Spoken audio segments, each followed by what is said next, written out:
Hi, and welcome back to another episode of Mike Unplugged.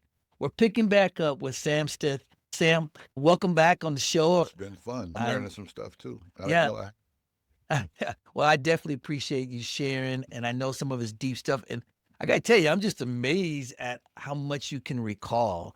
It's just it's so much that you just have been able to recall. And I know the viewers definitely going to appreciate that because it's an amazing story that you have.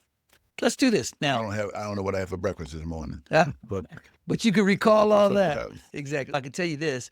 It wasn't apples, but it was potatoes. it was potatoes. Oh, If you watch the first episode, you'll know what we mean about how he grew up eating apples 6 times, or he knows how to make apples 6 different ways and potatoes 6 different ways.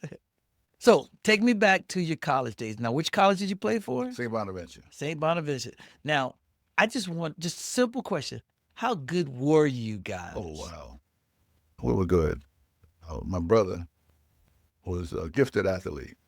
I worked hard, right, for my trade, jump shooting. But Tom was gifted, and you saw some of his highlights. Yeah.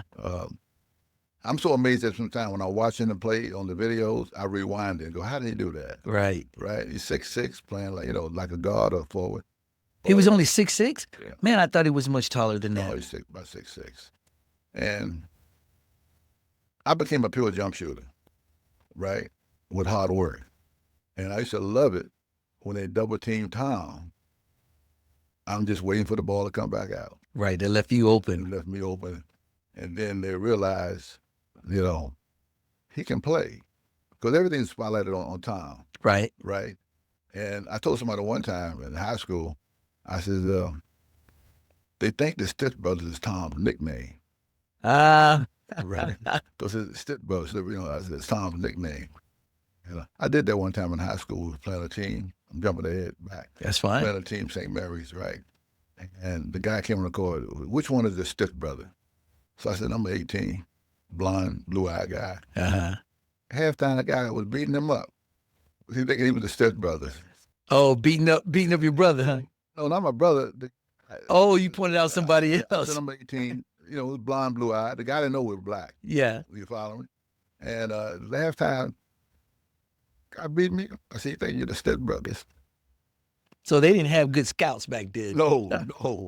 But, no, we were good. I worked hard on I averaged 20 points a game without the threes. Yeah, that's right. And I shot threes in the ABL. They started. But Tom, he gets you 40 points, and you didn't know it. He kills you softly. Yeah. I told him, your brother's lazy. I said, how many points you get again? She says, 28. I said, what did he get the second half? He said, oh, it's 40. But 30 points, he had a system on scoring. Uh-huh. He told another one of our guys recently, he told me, he tells me the system after he left school, right? He had to figure I get 10 points here, I get 5 foul shots. We were in junior high school. We're down by 1. He got fouled at the buzzer, right? Uh-huh. At the buzzer. He goes to the foul line, and I left the court. And you know why? Because he was going to make him? Nope, no, he's going to miss him. He was going to miss him? His legs were shaking, right? He's 10, I think it's 10 years. His legs were shaking. He missed both of them. We lost, right? The only game we lost, right? Years later, one of the guys from Globetrotters, Sam, he was on the team. Yeah, when you missed those 5 shots, I said, hold. You're talking about Tom. Yeah, it wasn't me. Right? So with that in mind, he became a 75, 80% foul shooter. From that incident, yeah. But I told him, you're going to get hit. Right? You're going to get hit. And he worked on that. He became 75, 80% foul shot. No matter what, no time left, he'll make the shot. Yeah. That added to his scoring because he got hit all the time. Right. Right? So he figured I'd get 10 to 12 points on the foul line, few jump shots, few layups. It adds up to 30. And he was averaging 31 a game. Then I get 40. We'd be laughing. He get 40. I broke the record as a freshman of 42 points. His first game as a freshman He got 62. Broke your record. Yeah. The following year, one of our guys we got the Boners, he broke Tom's record with 63. And that's the guy you refer to in the book as the third Stith brother. And I was coaching him. Okay.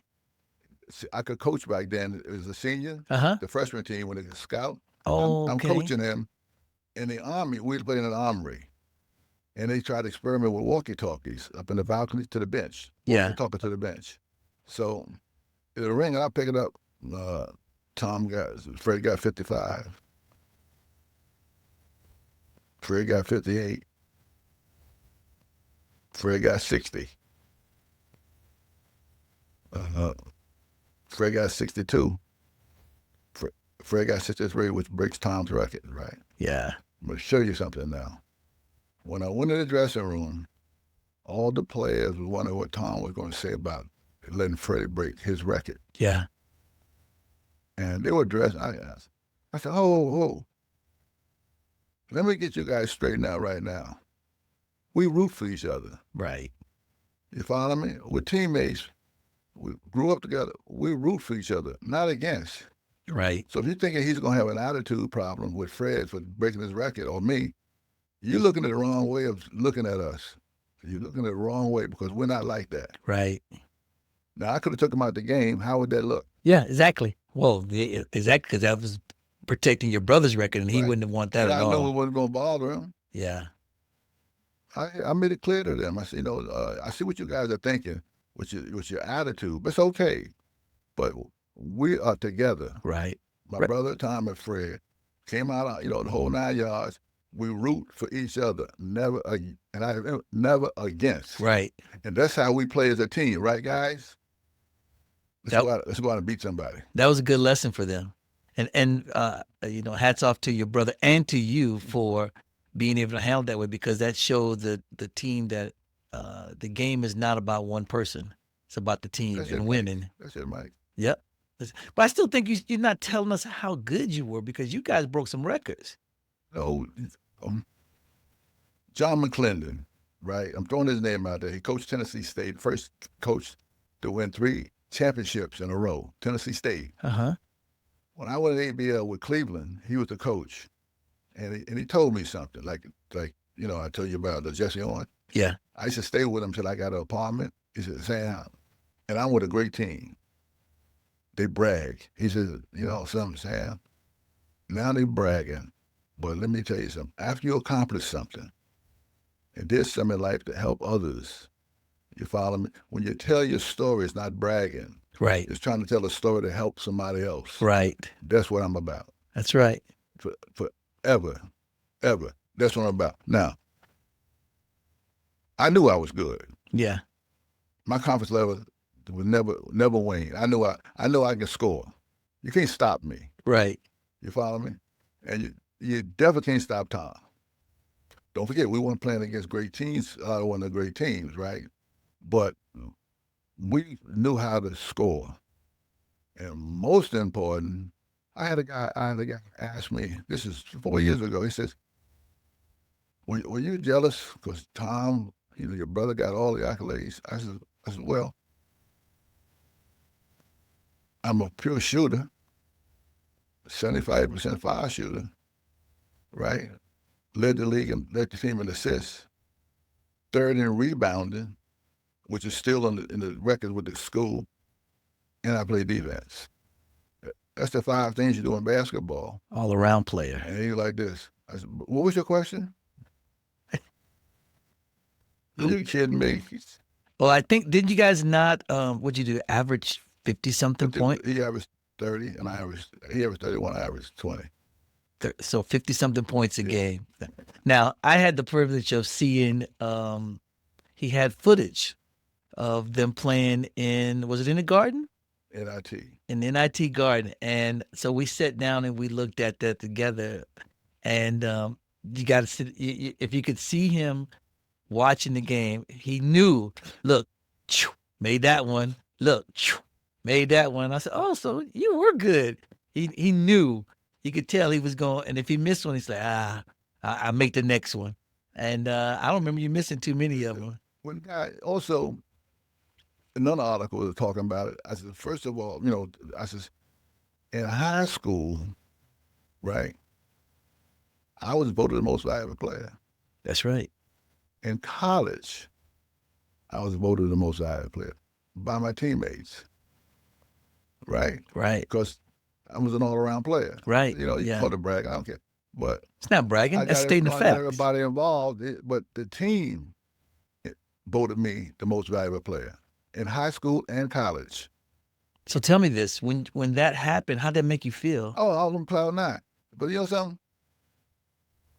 It was all right for me, but what's the point? What's the point? If I, what are you trying to say? You know, Tom played in slow motion. Mm-hmm. I played like it's my last game on earth. Yeah. Running and screaming and jumping around and diving the ball. But he was cool. He always said, as long as I look cool. Oh, okay. It was the last, as long as I look cool. But when you look around, he's got 45 points against you. Quickly before you even knew. You look around, 30. I mean, he scored like a machine.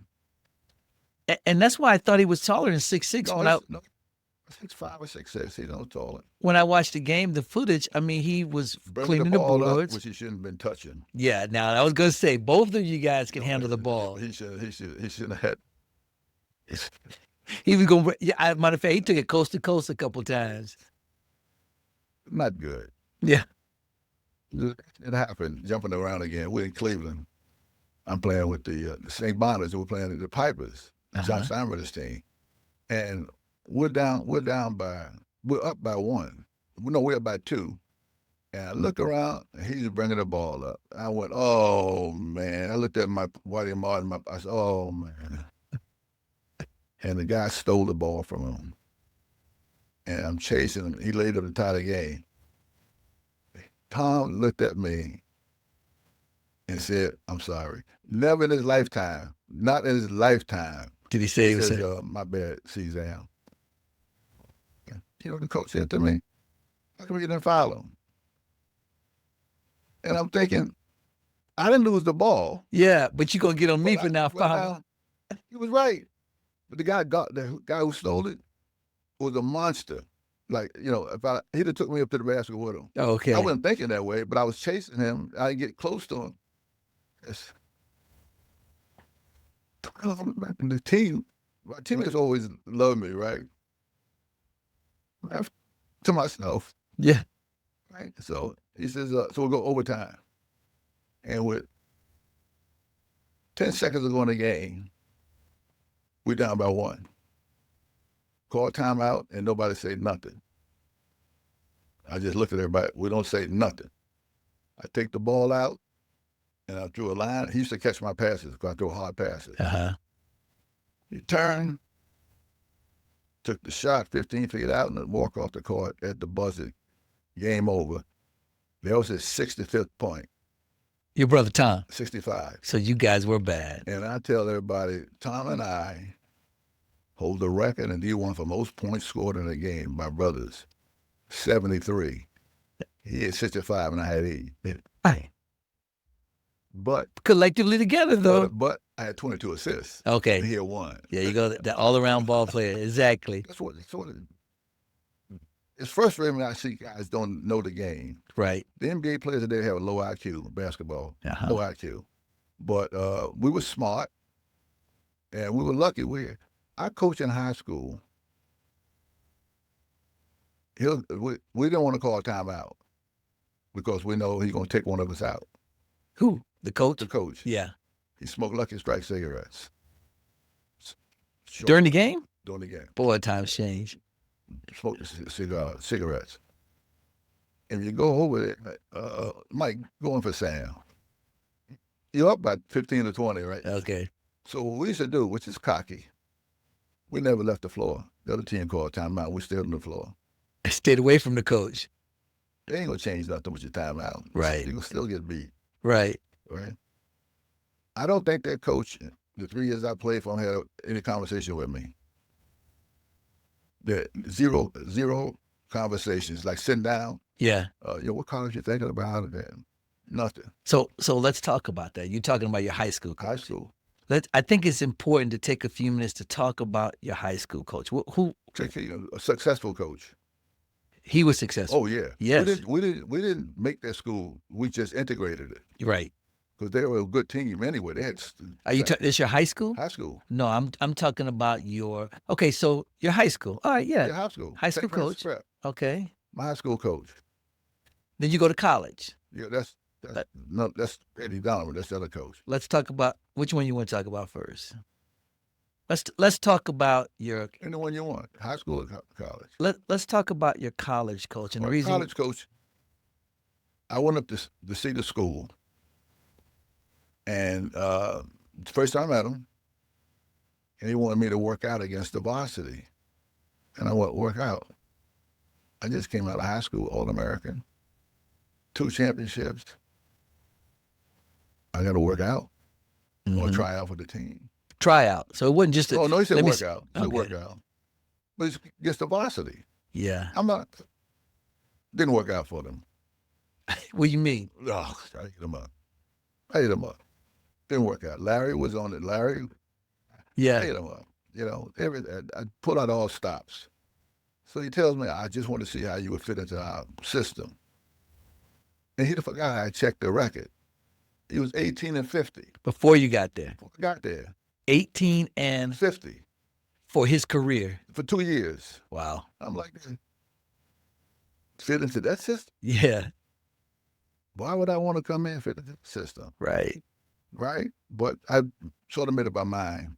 You follow me? That we're going there. So we ended up going there. So, and as a freshman, I got there open arms. This guy treated me like, That Big very time. coach that wanted you to try out. yeah, big time. Big Uh-huh. time. Right. He was told something. And I tell you what he was told. Every time I got an offer for college, they would say this. We saw you in the garden in Denver. We saw you in the garden playing. You're a hell of a ball player. We want you, to come to this school, providing you bring your brother. They always add. They wanted a team package. They knew. My sister already made it clear. We stick together. Right. And it's unbelievable. That's what they would say. He didn't say it because someone told him don't say it. Okay. Yeah. To be different. I found who it was too. One of the priests at the school, the St. Francis, told him, just go by what he can do. Yeah. Right. And worry about if you get him, his brother will come. Yeah. He knew. So he was 18 and 50 before you got They were going to fire him if he didn't have a good. Okay. Luckily, he became the Cinderella team in the NIT. The year that you played on team. I wasn't on that squad. Okay. I was okay. a freshman. Okay. But that team was Cinderella team in the NIT. Okay. So now I'm a sophomore. Yeah. Right. 6-man. And what happened was my roommate was starting 5. But Mike had some love issues. Some love issues. That's a nice way of putting it. So my 3rd game, he started me. And I got back to the room. I had 18 points. And when I got back to the room, Mike is mad, how he treated him. I go, well, Mike, I got to say something to you. I'm not giving it up. See, it's over. I says, I'm not mad at you. I said, I'm not, don't wait around think I'm going to give it up. Right. He's a veteran too. I'm like that. I said, no. But in January, it wasn't working, so he changed roommates, What? Wait, hold on. He changed roommates because you took his spot? Do you think that's what it was? Bad with the coaches, but what it was, I didn't care. He roomed with a guy he should have roomed in the first place. Okay. Because the guy went to manual training high school. They both went there. Okay. And they were best friends. Yeah. So he gave me a roommate. They think he's going to help me. And I'm like, help me do what? And he's more mature. Okay. Right? He's Army. Right? Mike, one of the greatest guys you'll ever meet, man. I'm telling you something. Nice guy. How did he take it when you told him that his spot was no longer his spot? He ain't mad with me. I'm not mad with you. Okay. I'm just mad. The coach did it. And I was, so then January, you can change roommates. So he changed roommates, and I got a non-basketball player. Hate to jump ahead. For 3 years, I didn't know he was a millionaire. Oh, really? Never knew. Never knew. Never, Humble kid. never, and everywhere I went, he didn't have to pay. I had him sell my tickets. And I found out by accident when I went to his house. It had maids and butlers. I thought I was going to win. Right? And Red McGarry, I'm like this. Loved ROTC. Okay. Oh, man, he loved ROTC. He wasn't the leader. Yeah. He went and became a career soldier. Oh, really? He retired a lieutenant colonel. Okay. A lieutenant colonel, two Afghanistan, two Afghanistan tours. Purple, all that stuff. Right. And I got a call from his best man that said, he has, tongue cancer. So I called him, and he could talk a little bit.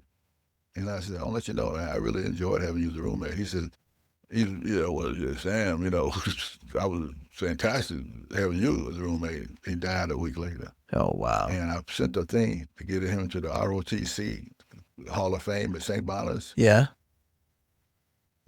They hardly did any. They couldn't. They was COVID time too. So Okay. they put me off. So finally, I got two of my classmates involved. That was hung out with us. They finally inducted him into the ROTC Hall of Fame last year, and I sent a nice letter to his family. Yeah. About my play, and they knew all about me. Right. Right. Never had a date. With married to 5 girls. 5 girls, Stamford, Connecticut. And I sent a nice thing to the guy to read to the family. Oh, okay. Yeah. So it's a nice, that was nice. How he was, good roommate and what kind of guy he was. We had things in common: go to movies, go out to eat. And I love when his dad came because he'd take us to expensive restaurants. Yeah. For steaks and stuff like that. Yeah. But the whole time I did not know, and I went to his house and I saw it was like Gone with the Wind. And that's when it hit you. Now let's talk about something. Now you talk about ROTC. He was in ROTC. You were in ROTC. Well, are you in the ROTC Hall of Fame? I just liked it. I want to shoot somebody. I ain't got time for grids and all this stuff like that. You just wanted to shoot somebody. Shoot the enemy. But I didn't enjoy it, but I had to take it. And people used to look at me on Thursday. We used to march. They said, you're walking like you were in Harlem. Everybody's straight up and marching. You're walking like you were on the streets of Harlem. One guy told me that. I said, I hate it. Yeah. The grids and Colonel Murphy. Never forget Colonel Murphy. He told me you got to pass this course. To graduate. Then he gave me another test, which I aced it, which means I got enough just to get by. Yeah. Well, it's we're going to talk about how that ROTC possibly came back into your life, but we'll come back to that though. We'll come back. All right. So you talk about your coach. What kind of relationship in school did you have with that coach? In your college coach? Fantastic. He looked at me as a coach on the floor. Okay. You follow me? Right. A lot of respect for me. A lot of respect. As one of the best motivational guys you'll ever, before the game. Yeah. Oh, he could pump you up for the game. Well, let me say something about that. You know what motivates me for a game? Can't wait to get on the court. Yeah. You didn't After need the ball any go up, he'd come by like this, right? He's used to, Father Malachi went into the hospital. A love priest. We love Father Malachi. They would see Father Malachi. I went to the hospital to visit a friend. That was his motivation. He'll get his father-in-law. And my buddy he's gonna kill off the whole family. Before y'all the season over with. At least it's Friday. He's gonna kill off his whole family. It's overrated. Once the ball go up, my mindset before a game, you follow me, is how we're going to win this game. Yeah. And we played against teams that should have beat us 2 times over. How are we going to beat this team? How are we going to do this? That's my mindset. Right. You follow? The senior, I was a captain, right? And I call the plays and stuff. And one sophomore, we played a team in Buffalo against a boy named Leo Bird. Leo Bird had polio. when he was a kid. Mm-hmm. Fantastic player. Fantastic, right?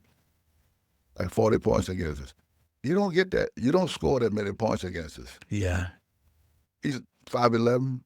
You know. All over the court. But on Monday of practice, I'm telling this guy I'm talking about, I'm naming him, of how to steal the ball. He said to me, "How many of your man get Saturday night?" I said, "My man." I said, "We play team game."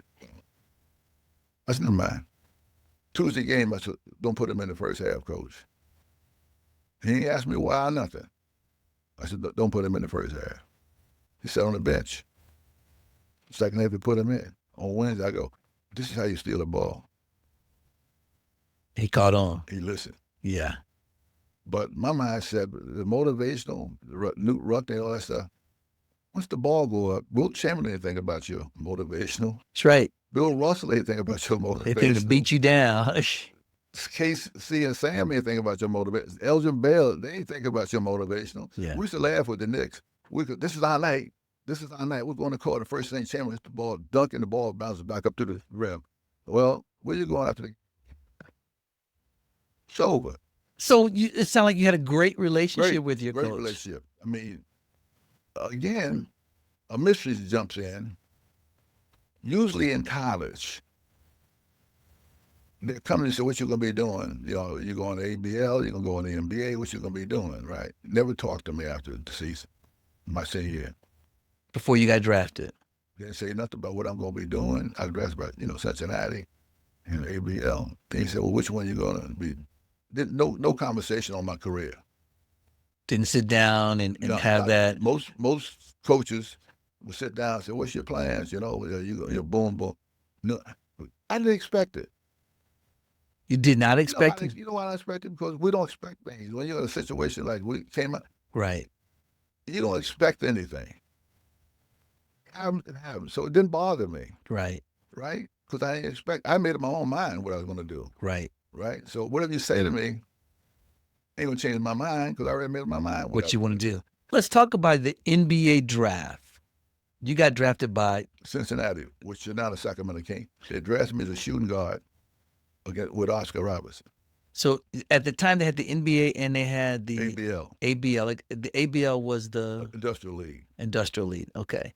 And you chose to go to the Cleveland Pipers. Okay. Because George Steinbrenner came to me. Okay. And I was number one in the draft in the second round. Okay. He says, "Don't bother talking to Cincinnati. I'm going to give you more money." I said, "Okay." So he says, "I'm going to give you this." I said, "Take it." I made my own mind. Right. NBA wasn't really good for blacks anyway back then. They had well, now did the ABL have the same rule for African Americans and blacks that the NBA had about the number of could be on a team? On my team we had 8 black guys. Okay. Tell you a story about that. All right. And the coach was black. Really? Steinbrenner didn't go by no rules about this and that. I want to bet. You better win. We won. If we lost the game, he'd be in the dressing room. "What are you doing? We done won 25 games in a row." And he paid us. Uh-huh. Good owner. Great owner. Sit behind the bench. Put him in. Which I'm surprised at that. But we had the 3-point shot back then. Okay. And the dunking contest in the ABL. Not in the NBA. NBA came later. Okay. All But right. we started, which I loved. Yeah. Quick 10 or 15 Especially points. for you as a jump shooter. Oh, man, I love it. And I was on this team was fantastic. 5 of them went to the NBA, later on. Right. Dick Barnett was came right after me to the ABL. Okay. Just passed away. Yeah, you were saying. But I made up my mind, so I ain't needed anybody to advise me. I didn't need no advisor. Right. Because I knew what I was going to do. So he never talked to me, never. I saw him on graduation day. I had my robe on with my hat, and he wanted me to take a picture with Fred Crawford, who's going to take my place. Right. I wish I had that picture. And I took a picture with Fred. And one of the priests that I love, Murphy, I could take you. So let's go into court. He gonna man up to you, huh? I said, I'm gonna tell you what I'm gonna do, Murph. 10 is the game. I'll give you 9 points and the ball. And don't run that habit by me, with the robe and stuff. Yeah. He made it. Oh, he made the shot. So he beat you. He did a lot of talking with me, for Mentoring. Christianity and stuff. Yeah. But and Fred came and took my spot. But never said a word, about where you're going. Real quick story about how I got to Cincinnati. We're playing Duquesne in Pittsburgh, last game of the season. Mm-hmm. And I went to a club because I was old enough to see this guy, Mr. B, a singer. Okay. Right. I went to see him, and I'm sitting at the bar because you can still see him singing. And a guy sitting beside me says, by the way, Sam, my name is, and I'm a chief scout for the St. Louis Cardinals, St. Louis Hawks. And we drafted you number 1. And I went like this, okay? Of course, you can pass, here's the mistake. Of course, you can pass to Lavellette and Hagan, Lavellette and Pettit, the 3 big ones. Yeah. And I was thinking, I'm a shooting guard. Right. I'm not a passing guard. Right. They might get the ball, but I can get mine. So I thought nothing of it. I wasn't thinking NBA, by the way. A lot of players you talked to back then, black players, we went to NBA because they weren't taking us. Yeah. So I'm like this. So next week I get all this stuff from Hawks, shirts and stuff with my number on it, this and that. We go to the Garden at NIT. I'm having career numbers, 35, 30, career numbers. Lenny Wilkins from Providence, right, is having he's an ideal guy for St. Louis. Uh-huh. Because he's passing the ball, making he's not a shooter. Right. They drafted him number 1. Ah. Right. And I always tell him, I said, you're lucky, man. I was gonna pass to those guys, but he ended up. So he got that spot because you. Oh no. But he was the type. He fit what they wanted, right? Yeah, but your team won the championship, right? No, we finished third. He finished second with Bradley. Bradley won.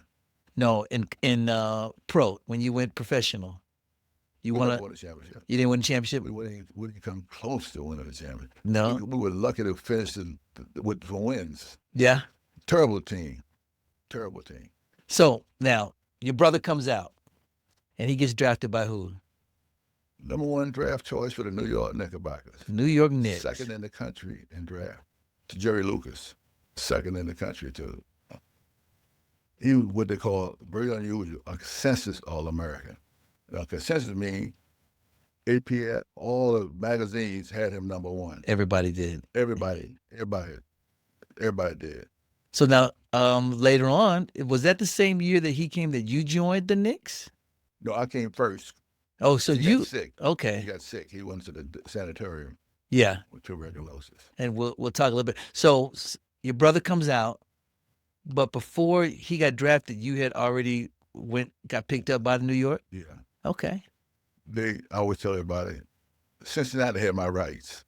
Yeah. I says the Knicks paid them $1, and 3 ball players be named later for my rights. And I said they never named the 3 ball players. Did they? Everybody look at this. 3 ball players for him? Yeah. Okay. And $1. And $1. You had to pay $1 to make it legal. Okay. Right. To get my draft rights.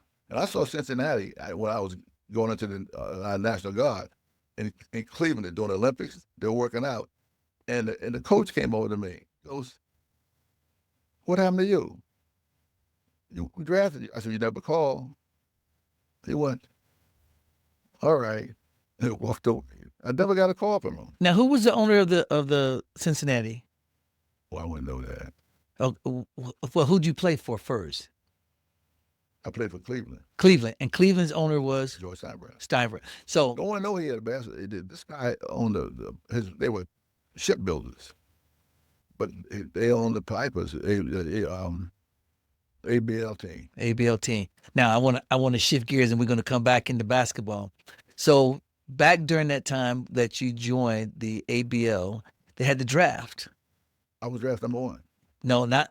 I'm sorry. The military, the draft was. So you got. Okay. So what was the requirements, and What where did happened you was, go? what happened was, you automatically drafted once you get out, right? So Mr. Steinbrenner said, I'm going to get you into the National Guard in Cleveland. That way, you go right in now. Right. A lot of players did that, 6 months. And I went into Cleveland, then I went into the Army in Fort Knox, Kentucky. Went to training in Fort Knox, Kentucky. Yeah. So I want to go to your company commander. You tell a story about this, about your favorite company commander. I made up my mind, low profile. Uh-huh. No one knew me, and that's just where I wanted. I didn't want nobody to say, So I go in the thing, and then I go to headquarters, right? They're calling out the roll call, right? Jim Brown was in the unit next to me. Oh, really? The football player. Yeah. Next to me. But he's the only one in that unit. I'm the only one in this. Uh-huh. Said Samuel, I didn't want to raise my hand. Oh, they called your name. Samuel? I said, here. So we go into I had 3 guys in the room with me. And I'm sitting on my locker figuring how I'm going to get through this Army stuff. Right. And the old sergeant come in, that's Stith Samuel. I didn't want to say I was. Yeah. And I'm like, I said, here, company commander want to see you. And my first thought, they ain't give me time to mess up. Yeah, I couldn't have messed up. I just got here. Give me time. I went to him, and he was a second lieutenant. Look, he was 18 years old. Mm. And he says to me, Sam Stith, St. Bonaventure. And I said to myself, I'm going to have it made. And he said, Canisius. I hated Rival. And he went off on me. He just graduated when I graduated. Oh, okay. I'm going to make your life miserable. You're going to regret being in my unit. I'm scared. Yeah. I'm shaking. And the old sergeant go like, what's going on with this? So we got outside. I said, could I use the phone booth? Outside. He said, yeah, I want to call Mr. Steinbrenner to collect. You got to get me out of here. They're going to kill me. So he says, well, can you hold on to Christmas? I go, it's August. Ain't going to make it. Now I'm going into the room with the squad. They're trying to figure out who I am. Right. But you had to go see the company commander. I commander. don't say nothing. Yeah. So it started, and 2 weeks later, he got transferred. The lieutenant. The lieutenant. They think I did it. Yeah. You played a role in getting rid of him? They think I did it. Because the sergeant said he wouldn't have made a phone call. But they used to do that all the time. With second lieutenants, you don't stay long. Yeah. They move your They went rotation. like this. Made me a squad leader. I'm the only black guy in the whole, and they made me a squad leader with those Kentucky guys with the chewing tobacco and the boots, right? And Yeah. I trained the heck out of them. And I always talk about it. I mean, at graduation, they were calling off awards. We have an award here for leadership qualities. And Stith Samuel, I didn't want to go get it. But I just told the guys how much I hated the Army and I want to get out of here. They were looking at me like this. I saluted, got my award, and walked back. They said, we thought you had it. I said, but I got you guys squared away through it. Yeah. We had to go through the whole thing. I went through every step with them the whole way. Yeah. So one guy, Wynn, shoot left-handed all the time. He got his wish, Section 8. They put him out, yeah. Not me, but I enjoyed the Army. I did the best I could. Thank you for your service, definitely. Same to you. Thank you. After you finished there, then you go back, I guess, to your unit, and you played some basketball. I played on the headquarters team, the main team. So was it the Army team or? The Army team. Army team, and this was where? Fort Knox. Fort Knox. I stayed in Fort Knox the whole time. Oh, did you? Oh, I enjoyed Fort Knox. Fort Knox, 95,000 troops, and I like great food, great. Nobody bothered me. Yeah. They didn't know what I did. Right. I was in helicopters and tanks. Never been in one. Okay. But that's my thing. They had me. I go there like this. Tell me what you need to do. Nobody bothered me. So somebody found out, or somehow you got picked up to go play basketball. They knew. Somebody knew. Guys from college. Okay. I knew about them from University of Maryland. Uh-huh. I knew Beto Halleck, There's two of them, and my best friend knew them, Yeah. and they saw me. And, they called me. We got to get together, and we played on this Army team, and then we played in Louisville. And so you talk about an experience you had where a gentleman came into the gym, into the locker room with his pistol on his shoulder. Oh, what happened was I never faced Prejudice one-on-one. Yeah. So one of the guys is that bar, the Zanzibar, has a team in a league in Louisville, Tuesday and Thursday nights. Okay. And the guy wanted us to play, and after we go eat and have fun at his bar. I'm down with that. Yeah. So I'm with an all-white In Louisville. In Louisville, I'm a all-white team. And we walked into the gym, white on one side, black on the other side. Yeah. And I got a locker room. I said, oh my goodness. So I go out, and the team we're playing against, I just played against them in the NIT, two of the guys, Frank Stein, Joe Viviano. We hugging, good time. And I iced them. White guys. Yeah. Okay. 45 points. I'm in the dressing room, can't wait to get to this bar, and my teammates was like slow, moving. I'm like, let's go. Yeah. The guy walks in, about 6'6", and I saw a gun in his waist. And then he said the magic words, come here, boy. He emphasized the word boy. And my whole world shook up. Changed. I went over to him. He said, where you from, boy? I says, New York. Well, I own the bar. You're not coming nowhere near my bar. Now I look around, my teammates are really, really slow driving. I said, well, then I won't play. Listen to me, boy, you playing, right? And I said, well, give me a couple of dollars for food. You gave me $30. I said, that's per game. He says, 60, he gave me the advance. I'm making $81 a month in the Army. Now I'm making $60 a week. On the side, yeah. So after, he told the guy, let's go. They said, no. If Sam ain't going, we're not going. He said, no. I said, hey, guys, I'll take the bus back to the fort. He said, don't worry about me. And no, give us $5 for food. You ever see the clown car with a Volkswagen? About 9 guys get out of it. Yeah. I'm with 6'9", 6'8", 2 6'7", and me. Y'all all crammed in the car. We got in the car, and they said, Sam, saw the sign, over 1 million sold. Say that one more time. McDonald's, exactly. So we go, Sam, go in there, see if you can eat. So I went in there, and can I hit the girl? Yeah. And I went like this. All these guys are getting out. The girl was like scared. Good they were white. Yeah. They got on the car, 6, give me 10 hamburgers, give me 5 hamburgers. Now comes an issue. That's on Thursday night, playing against an all-black team. The same team. No, I'm with the same. You're with the same team. Yeah, all white except for you. Yeah, all black team.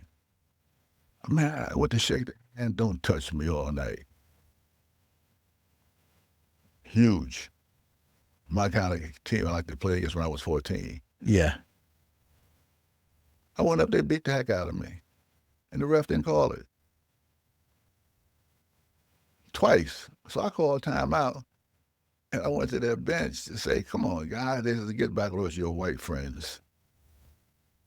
And I went back to the huddle. I had a guy with Jerry back. I said, I ain't driving tonight. Jump shoots only. Jump shot. That's it. And I was shooting half court. I was 3-point shooter back then. Oh, yeah. Like this. So after the game, I'm hurt. I'm in the dressing room. Not physically hurt, emotionally hurt. Just emotionally. The thought of how they was treating you, exactly. So what I did, I 44 points. And the owner comes in and says, that's what I'm talking about. And I just wanted to hit him, but I left it alone. So the next time we're playing, we got a brother from Louisville, black guy. So now it's 2 of you on the team, okay. So I said, by the way, he said, Sam. Oh, he was on that team originally, right? No, he wasn't playing. Okay. He can't join the Army, then he joined.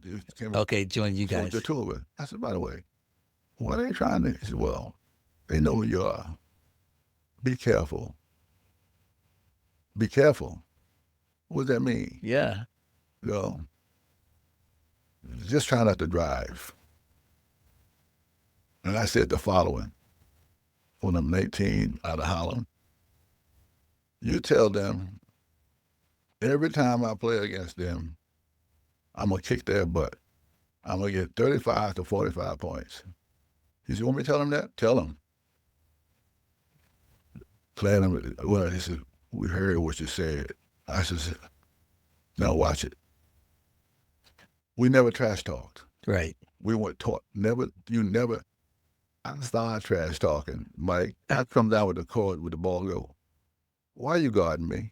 And the fans can hear me. Why are you guarding me? That's all y'all got? Shh. You look familiar. Shh. Glad to see you. And the fans, both sides, white and black, Laughing. they're laughing, right? Didn't put a big guy on me. I go, I'm still dribbling. What are you doing out here? Look to the side, back and forth, all in there. I'm confident. By the way, shooting is confidence. Yeah. When I miss, I'm surprised. Yeah, I could tell when we watched the video. Right? When young shooters miss, so boom. So this went on. 48 points. And I apologized to them. I said, I only want to get 45. You told him 45 and apologized for getting 48? I said, the girl told me I got 48. I told you 45. I'm sorry. It'll be better next game. They were pissed. I bet. Here's how it ended. Didn't hit good for me. Did not end good. I was gonna say, how did it turn out? Good. What happened was, I'm getting out of the Army. Now, this is the whole. I led the league. I averaged 30 points a game. I got a trophy at home that I was the leading scorer. Okay. They put a young boy on me, like 17 or 18, and he says to me, "I'm guarding you tonight, Mr. Stith." He called me Mr. Stith, and I said, "You got a long night." He held me to 17 points. Oh, he locked you down, That guy knew every move I made, Mike. Every fake I tried, he didn't go for nothing. He studied you. So now when he's leaving the game, and they're winning, he says, you can score now, Mr. Stith. Now I don't want to shoot. So I went to the gym, and I practiced a little left-handed jump shot. Yeah. Right, I did that. The next thing I played him, he went to the right hand. And I switched to the left hand and won. I said, you got a long night, young man. He held me to 16. You can score. I said, don't say it. So he brought it back to you. Oh, man. I'm like this. I knew he had me. Uh-huh. There's a certain ball player, with long arms. Oh, yeah. And hard to get around. You can do all your fakes. And my man's trying to set picks, and he'll beat me to the spot. I'm like this. I knew it, but I said, not tonight. I'm getting 35 for it. I couldn't get a shot off. He'd get in my face. He was all over you. Yeah. It was fun. That's bothered me a lot because one guy walks in, a black guy, white and black, screaming his name, yelling, and he walked around waving, and he came to our bench. I said, Cassius Clay. No way. He just won the gold medal in Rome. He's from Louisville. Wow. He's a hero there. Yeah. He walked around, he's waving his hand. How do you get away with this? That's Cassius Clay. I never heard of him. Yeah. He was a hero. Came back and couldn't get a job. Yeah, well, I showed you my wall of fame. Unbelievable. I saw it. Yeah, I got him there. That's nice. Ali is Ali, the Steelers, and my dad is my wall of fame up there on my wall. Heck of a wall of fame. Yeah, wall of fame. When I moved here to Arizona, someone told me he lived here, and I found out. Oh, wow. And he used to frequently go to, I think it was a barbecue place down off of 7th Street, down in Phoenix area, somewhere he used to go.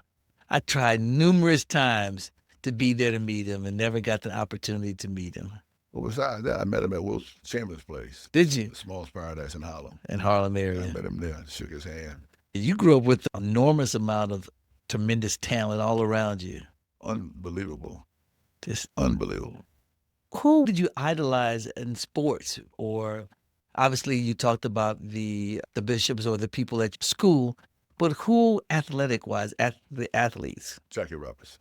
Yeah. My mother was a big time Brooklyn Dodger fan.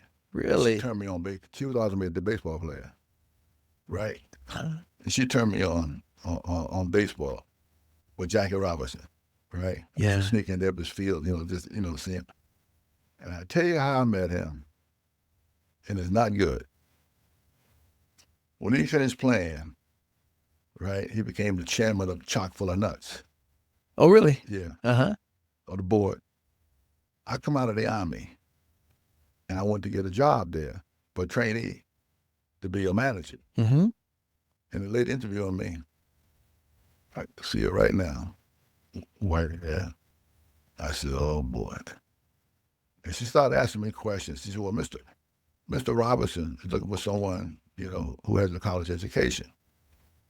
So I said, well, I got a degree in criminology. Well, someone who has experience. I said, well, I worked at restaurants, hard dog. Well, most important, someone who served their country. I said, are you looking at my paper? I said, I just got out of the Army. I said, by the way, and I stood up, and I said, by the way, where's the training at in the subway for 6 months? I went and took my paper. I said, you're not hiring me. I said, no, I don't even want you to have in my resume. I'm walking out and Jackie Robinson walked in. You know what I said to him? No, what'd you say? That's BS. That's BS in there. And downstairs to go, What did I just do? I want to go to the breath. But I was so mad. And he looked at me like, what is he talking about? I said, that's BS. I said the whole word. Yeah. It's BS. I go, it's my hero. What am I doing? Yeah. I got his autograph in a funny way. He opened up a clothing store in Harlem, Uh-huh. and I went in there and got his autograph. He opened up a clothing store, Roy Campanello, up a liquor store. I got both the autographs. So you didn't tell him that you had told him that his organization or his hiring people, this No, BS. no. You didn't remind, you know me. We know each other. Yeah. No. But I'm sort of yelling at him, that's BS in there. What is she? You hiring no minorities Yeah. they work in the subway station? Yeah. So, yeah. Things turn out for the best. We always try to make up for what, Sure. don't work here. Somebody else. Dick Bonnet just died. The Bonnet used to tell me the following. He said, Sam, one day somebody's going to make a mistake and give me some money. Make a mistake. Exactly. So much. Let's wrap up with basketball before we move into post-basketball. So now you're on the NBA Knicks team and your brother gets drafted. He got drafted first. And then you come. Then when he got sick. So let's talk about that. Your brother got sick. He got sick, and then the Knicks called me. I think they really want to keep the name in the spotlight. You follow? Because I was going to sign back with Cleveland. Okay. Go with Phillips 76ers, which I loved, out in Oklahoma. Okay. Right. It was such a corporate setting. Only the people that worked there could come to the game. Oh, wow. It's like a living room. The place is nice. The only problem, and the speed limit was 85 miles an hour. Oklahoma. Nothing there. Nothing out there. Baldwinsville, Yeah. So I go with the Knicks. And guaranteed contract for a year. And joined the team. And Donovan got the job. I didn't know he got the job. So this was your my college coach. He got the Knicks job. Right. So you got the Knicks job. We're gonna go down that road, but I want to talk a little bit about your brother got tuberculosis. Yeah. And I think we had talked about that. Was that kind of a common thing back then? It'll kill you. My wife's father died of tuberculosis. Oh, wow. It was an epidemic. And they told him and Freddie Crawford, they both got it. Yeah. They're roommates. Yeah. And they told him, you may not leave here. The sanitary. Wow. And I heard him lay it out like this. Because it was very serious. Yeah. He was down to like skin and bones. You guys experienced so much adversity and pain, and Yeah. you overcame all of it. I mean, even that with your brother, to be told that, hey, you might not leave here because of how serious his sickness was. And you tell a story of how you got your brother back in basketball shape. Meanwhile, the coach had treated me so bad. This your coach that you said was like a father to you. Treated me bad. I mean, to the point that I wanted to quit. Mm, But I'm not a quitter. right. And I don't curse him out the way he treated me. The things he did shocked me. And I didn't look for no favors. You know what? I could play. Right. When he called me in the office, they asked him to do him a favor, sit out for 5 games, right? Yes. I'm on the starting 5, averaging 15 points a game. So elaborate on that a little bit. He came Okay. to you. That was on the 15th of the month. If you don't have a guaranteed contract, teams cut you. Right. Other teams can pick you up. But if you got a guaranteed contract, you don't have to worry about it. He called me in the office, by the way, I wanted to take a look at Al Butler, who just got cut from the Celtics. Could you sit out 5 games like you're 6 so I could take a look at him? For you, coach? And I don't want to say anything to him. Al Butler, I played against for 3 years, and he got 14 points. And his average 28. Yeah. I had him 14 points. And cop 3 years, 2 years. So I sit out for 5 games. After 5 games, I ready to go back on the team. The problem, they had too many blacks on the team. Could only have how many? You only allowed to have, the rule was you only can have 4. And you can't have 2 of them can't start. You got to start only 1. And you can't have more than 4 on the court at the same time. Unwritten rule. But when I started counting, Al Butler would have been 6th. Counting you. With me, if I'm still With on the you, team. yeah. So he didn't tell me that, but I counted. I said, wait a minute. Got to let 2 I'm go. on the starting 5, averaging 15 points a game in the NBA and playing defense against Oscar and Jerry West and them. I did him a favor. Yeah. And his return was, I sit there on the bench 15 or 20 games. Because you had a guaranteed contract. Yeah. So they cut me a little. Got paid, right? And nice pay, for playing something you love. Right. So we're playing Chicago and Philadelphia, the first inning of a doubleheader, and we're down by 12. And he think it's over with. He put me in the game.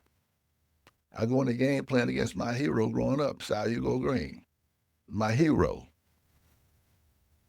I iced him 12 straight points. Tied the game. Everything. Jump shot, drive. 12-0 run. 12-0 run. The horn blows, and Richie pointed to me. I'm like, the ref said, somebody got to get off the court. And it took me out. And we lost. And these 5 guys, respected me, and I was a rookie. I was a rookie, but not a rookie. Yeah. We didn't win that many games, so this was a winnable game against the other second worst team in the league. Oh, okay. It was battle for last place? Battle for last place. And anger set in. Yes.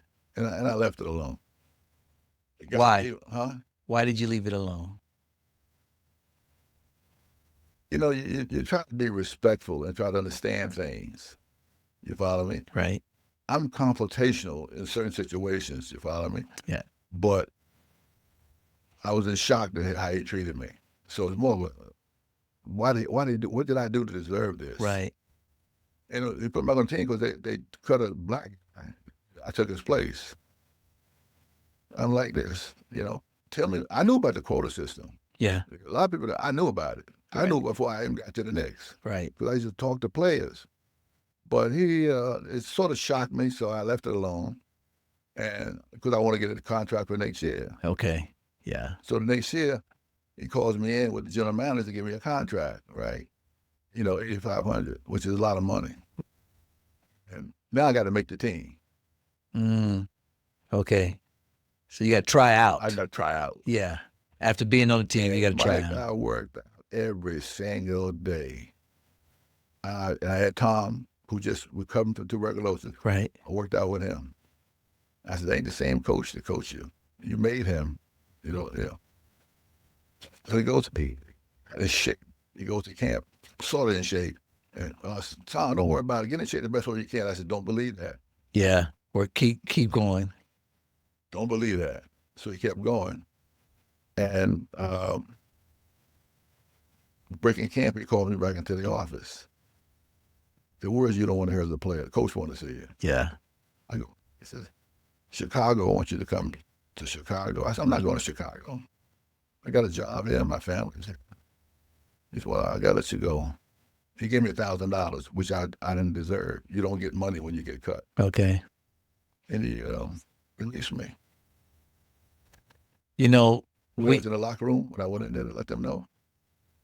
A lot of guys were upset. Upset. Yeah. The top stars was upset. Now, I want to bring this home a second. This was your college basketball coach that you and your brother collectively together saved his job. An NBA career. He got an NBA career. You looked to him as though he was your father. And he treated you with lack of respect. He disrespected you and eventually wound up disrespecting your brother as well. But worse than me. Tell me about that. Worse than me. I'll go one step further. During training, the owner of the Knicks, Ned Irish, had a luncheon for us. Mm-hmm. We're not supposed to practice. But he said, I guess you guys got to practice. So he go in the dressing room, we're going to bring y'all some shorts and stuff in to work out. Half court. He screamed at me from the top of his lungs about something I was doing wrong. Screaming. Only person he screamed at. I know the game. I know this game better than coaches. Right. And he says, what are you doing? The guy said, pick for me. Ed Burton, who was a friend of mine, he weighed 240, like solid. And I run into him. And he's like, what are you, what? He's actually, I was never been so hurt in my life. Yeah.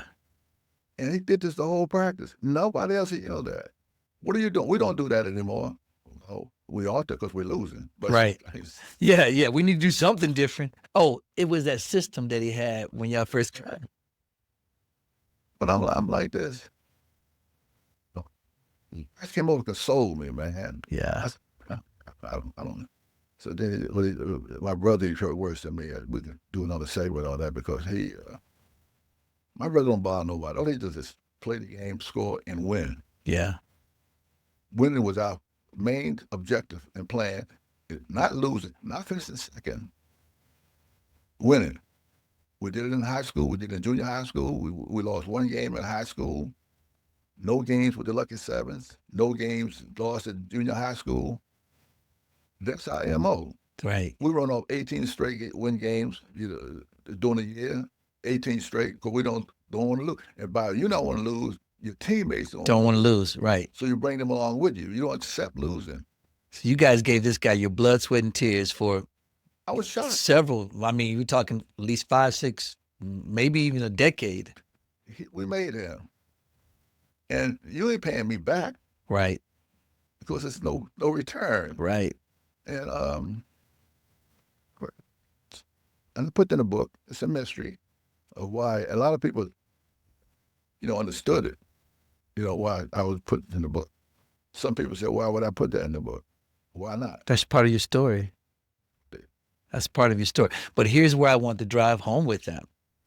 The way he treated you, the way you looked up to him, the way he treated you, the way he treated your brother Tom towards the end, whatever was going on, you never really found out why he did that to you. But a testament to who you are, you still went to his funeral. Why? Reluctantly, because my buddy made me go. Okay. I saw him years later, by the way. At the coach? At an event. Yeah. And I said to him, of course, the guy who took my place was a good old boy named Donald Butcher. And I said to him, Lanier was standing next to me, Bob Lanier. I said, I was a better ball player than Donald Butcher. His answer was, Donald had potential. I said, Bob Lanier, I go, what does that mean? I extended my potential. I was always good. Yeah. Because after that, I was still playing ball. After the Knicks, I was in the Eastern Basketball League with the Harlem Wizards. And Bob said to me, I don't sort of trust that guy. I said, well, I ain't going to the story with him. But here's what bothered me. Tom's wife, we're doing the 75th anniversary of Bonner basketball. Mm-hmm. Lanier's there, and the coach is there with his wife, who I knew, sitting up there in the dais. So I went up to say hello to his wife, who's nice, loved me. And he's sitting there, right? I just nodded to him.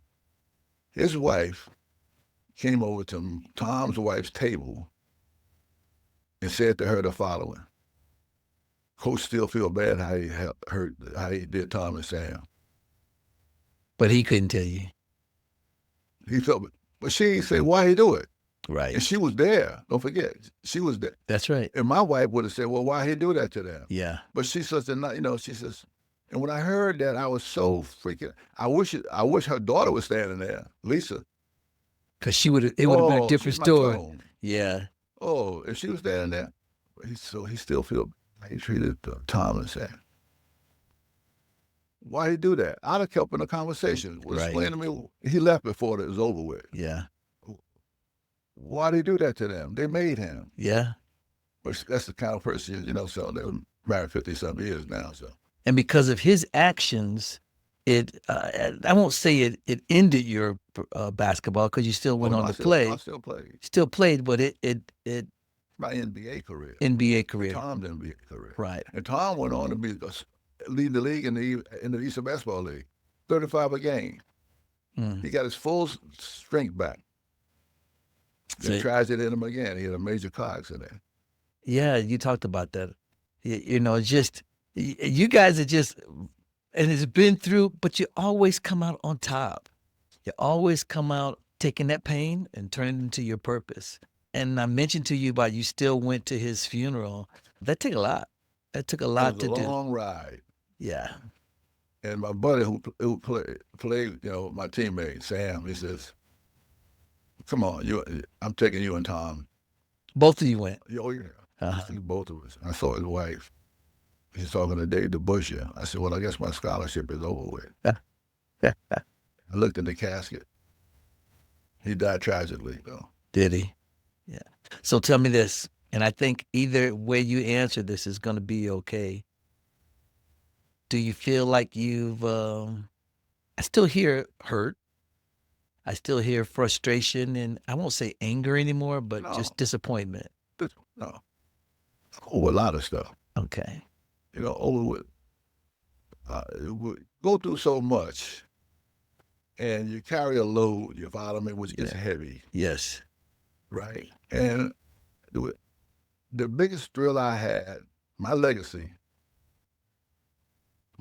first of all, I've been coaching kids since I stopped playing. Yes. And you've been in my camps and stuff like that. I've been doing that with kids from the Rucker to here. I've been coaching kids and adults forever, giving back, teachings, and they listen to me, which surprises me. Right. Right? And I figured out it was all the legacy that we're leaving by integrating St. Francis Prep. It opened up the other doors for other blacks to get in. Right. That's big. Yes. In college, particularly in college, by integrating St. Bonaventure, we integrated other colleges that you can take black players. They ain't going to hurt you. Right. You follow me? But they didn't know about them because no one recruited black players. Adolph Rupp, who was in Kentucky, right? The most racist. He said it. He used the word in.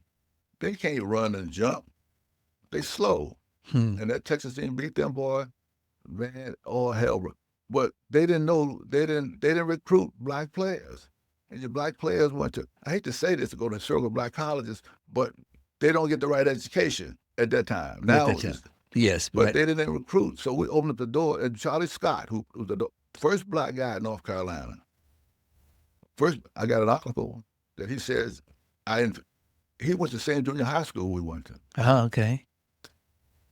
He said, he told me one time, Miss Lee, our English teacher. He said, I was there. She says, he said, I wasn't that interested in basketball. She said, well, go to the library and look up these brothers that went here, Stith Brothers. I went to the library. He's telling me this. I said, wow. That's when I got interested in basketball. Right. The article that he said it. At that moment that he told you that, how'd that make you feel? Cloud nine. Cloud nine. Cloud nine. He says, I read it.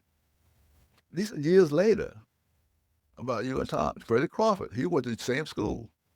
Junior high, we had a number of players coming out of that school. Junior high school, Douglas. Right? Bob McCullough, the chairman of the Rucker, created the Rucker, who was drafted by Cincinnati also. He made a mistake. He went against Oscar. But no, it was a good one. Right. But the legacy that I look at now with the book and stuff like that, we accomplished a lot, but we made changes. Absolutely. We made major changes. Bonaventure picked the top 20 ball players in that history. 18 were black. I made a point when I did 18 are black. I'm the first one in the school. I was going to say, started with 18 out of 20. And what I'd remind them of, it was panel 4. You forgot about the white guys who was before me that y'all don't mention. And I'm going to tell you who they were. Billy Kimball, the only Bonner player to play 2 years on an NBA championship with Syracuse. Nobody ever mentioned this guy. Bobby Sassone, my freshman coach, NIT, most valuable player. Nobody mentioned, and I told somebody, before I got there, if they had a Hall of Fame now, it'd be 2 guys. Now they got 20. Yeah. And I said, also, Thomas, they always got him second to Lanier, then Fred. 4 sports writers. And 1 sports writer picked me 18th on the list. You talk about that, right? Yeah. 1 picked me 14th, 1 picked me 13th, and 1 didn't pick me at all in the top 20. I laughed at it. I'll be honest with you. I said, wait a minute. I got a hold of Mike, 18th. I go, Mike, how was Bonner before I got there? He said, well, I said, no. If you do a Hall of Fame now, you only got 2 white guys. You ain't got 20. Yeah. And I laughed. I left it alone. But I'm listening with this, how they saying about how they pick them. 14 of them played 3 or 4 years. You could play only 3 when I was there. Oh, okay. So the guys, Glenn and those, they played 4 years. Yeah, so the stats are higher. I'm still in the record book with scoring. Playing 3 years. Actually, 2, because I was passive in this. On the first year. Yeah, exactly. Because I could have averaged 20 as a sophomore. But that took away from the regular players. You're absolutely correct. Your legacy runs deep, runs really deep. The impact, as I mentioned at the very beginning of the episodes, is it's unimaginable. The impact that you and your brother played as far as opening up doors. That's the whole. That's what I talk about the most. You follow me? Is making change. By the way, not intentional. It wasn't just being you. Yeah. Just do what you got to do, and the rest will take care of itself. Take care of itself. So it wasn't, let's integrate St. Bonaventure. Let's integrate. We integrated the Rucker with white guys. Yeah, that's right. There are no white guys in the Rucker. So I came home, and I have a team, so I brought my white boys with me from St. Bonaventure in Manhattan College. Me and Tom, the only blacks on the squad, we got it all in the Rucker. So not only are you a trailblazer in high school and college as far as being the first blacks, you flip that and bring now minority whites to an all-black organization, Rucker. That's what it was. Wow, that's just right? amazing. And we didn't look at that as a white thing. We look at it as players. Right. And we almost won. We played against the best team, which is the NYU team. And the Rucker didn't like it. We come on the court, they Showtime. They were Showtime. They were the first Showtime team. Yeah. We look around. The score's tied. The horn go off. Overtime. Right? And walking to the fountain, Rucker said some derogatory things to me, but leave that alone. And they ended up beating us, but the respect came. Came with it, exactly. As Whitey Martin, who was with me 6 months ago, were you scared? He says, no, I had you and Tom. Yeah. He knew you guys had his He back. said, I had you and Todd. This is on Mike camera, his feed. Uh-huh. I asked him, I said, by the way, you and Todd, I wasn't scared. That's Buffalo. We didn't think about we were integrating the rucker. just playing basketball and just being yourself. Do But you do did. what you do best. Right. You follow me? Do what you do best. But there's no plan to integrate St. Francis and rah civil rights and stuff like that. That wasn't our intention. Our intention was to play ball and get an education. We wanted a degree. You don't know how bad we wanted a college degree. And you got it. And we got the degree plus MBA. We weren't looking to go no MBA. If you talk to players back then, they weren't taking us. So why would I get all excited about, I go one step further. On draft night, a student knocked on my door. I came in. He said, you just got drafted as shooting guard next to Oscar Robertson. I go, thanks. And my roommate looked at me like this. He said, you got drafted into the NBA.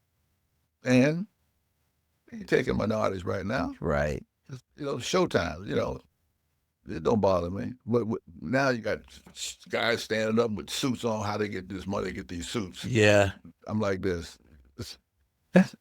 Well, now in professional, now they're all getting the NIU or whatever it's called. Yeah. There's always that we ain't got no money, and we weren't allowed to work.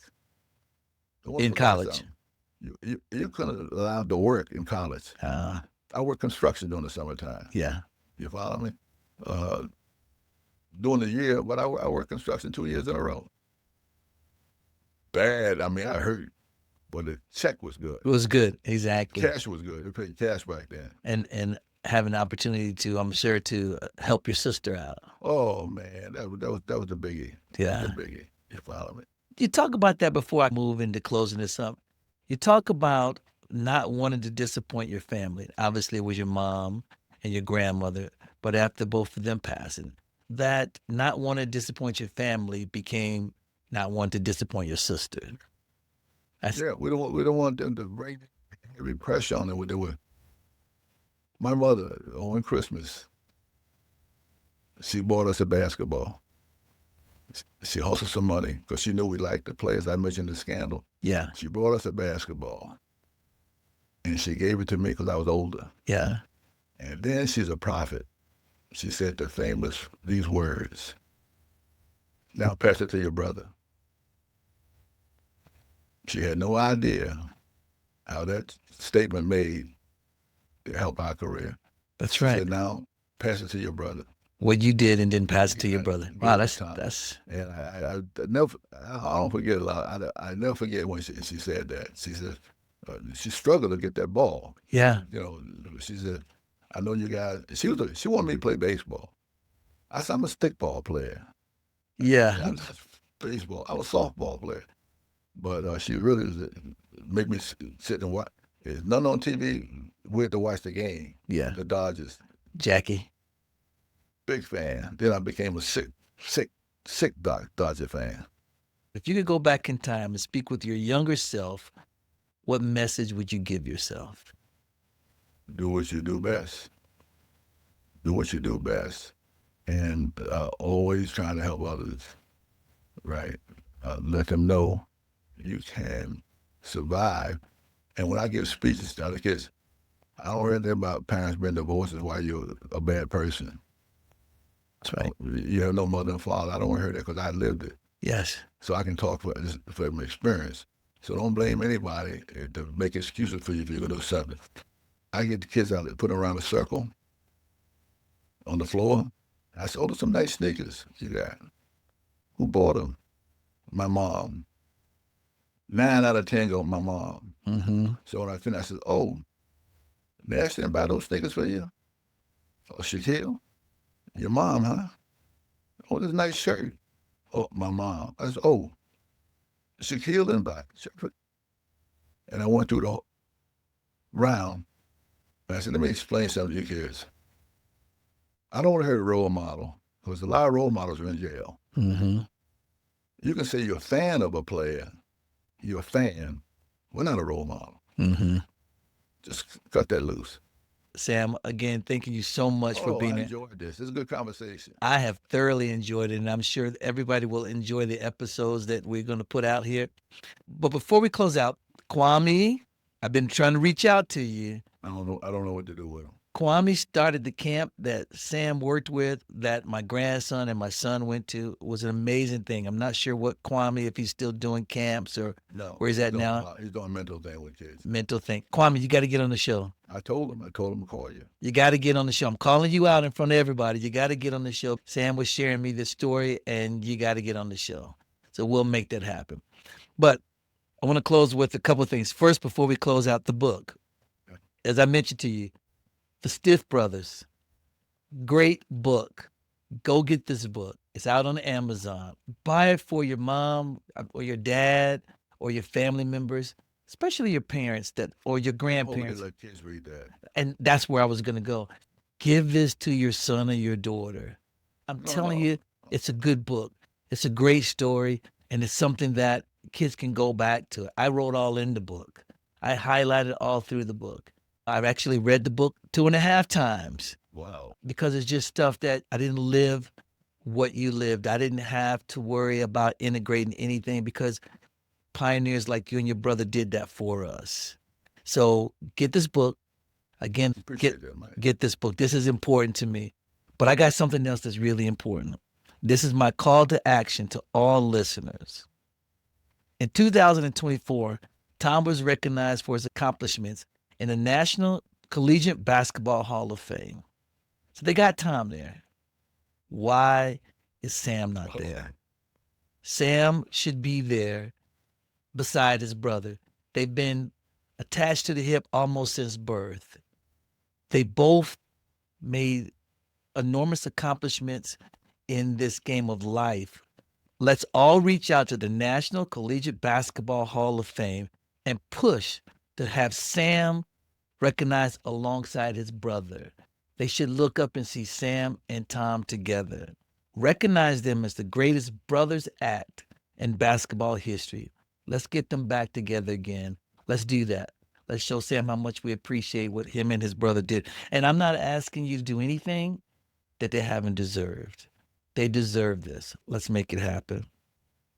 Again, get the book, but really let's get together and let's get Sam where he belongs. Thanks, Mike. Sam, it has been a pleasure. It's been a pleasure to me also. I'm going down a lot of memory lanes. You flashbacking on me. And we still left out quite a bit. We left out about you as a banker and how you my career, those type of things. And you know what? You're just down the street. We'll do this again. We will do this again. So, thanks, Sam. It's been my pleasure. My pleasure. Thank you to have you here. So, all listeners, you know what I'm asking. Let's get together. Let's make this happen. Until next time, remember to ignite your future. 1, 2, 3, 4.